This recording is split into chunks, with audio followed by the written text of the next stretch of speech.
sayohlaba ngo-full sprint. Ungixolele-ke my friendship, namhlanje ngishutha ngale foni le endala. Angithi lawa amasha abulawa i-planned obsolescence. Yabo i-new model iyona ebheda kakhulu ukudlula i-old model when it comes to quality, ngoba bafuna ukuthi usheshe ubuyele esitolo. Angithi uyayikhumbula leya nto ngiyichaza. Angizele-ke lokho namhlanje, ngizele lokhu okulandelayo my friendship. Ngizele lokhu ukuthi uyabona njengoba kuzoqala u-2027 kuya le, isiprofetho sika-Ra Uru, the founder of the human design, the late Ra Uru, wayechazile ukuthi kuzoba ne-background frequency ekuthiwa i-cross of the sleeping phoenix. Angithi khonto engifuna ukukutshela yona-ke, u-20 ozobe ehambisana nobani? No-34, bese kuthi u-55 ozobe ehambisana bani? No-59. Yes, nansi-ke into engifuna ukuku-advise kuyona, yezwa.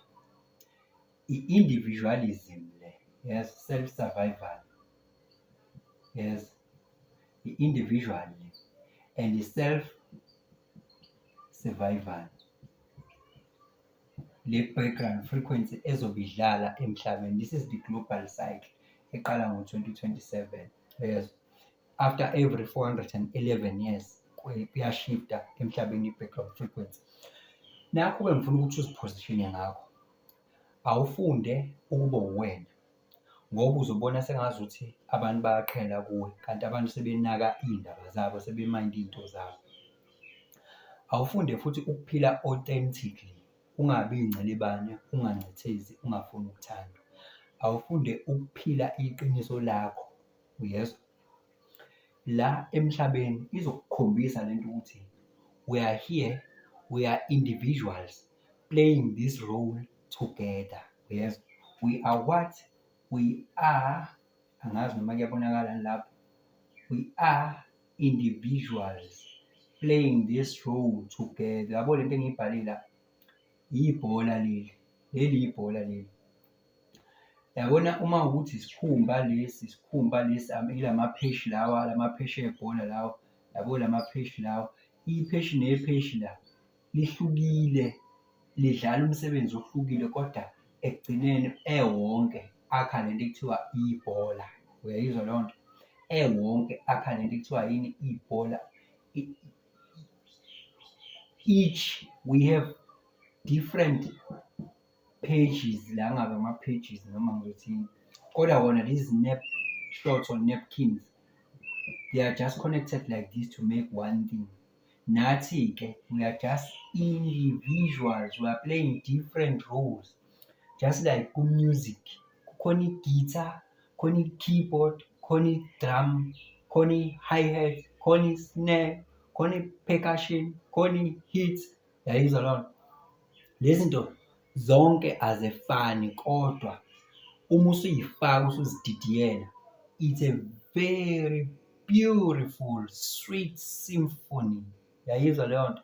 So people, izophela lento yoku-homogenize abantu, ungazi ukuthi one size fits all. We all have to be like this. Can you imagine wonke ama-instrument esekhaliswa kwesiginci in the song? What kind of a song could be that one? So we are individuals, good people. So lento izokusiza-ke le ukuyazi, khona ozokwazi uyiposition ukuthi ungakhali mangabe sewubona sekunobu-individuality.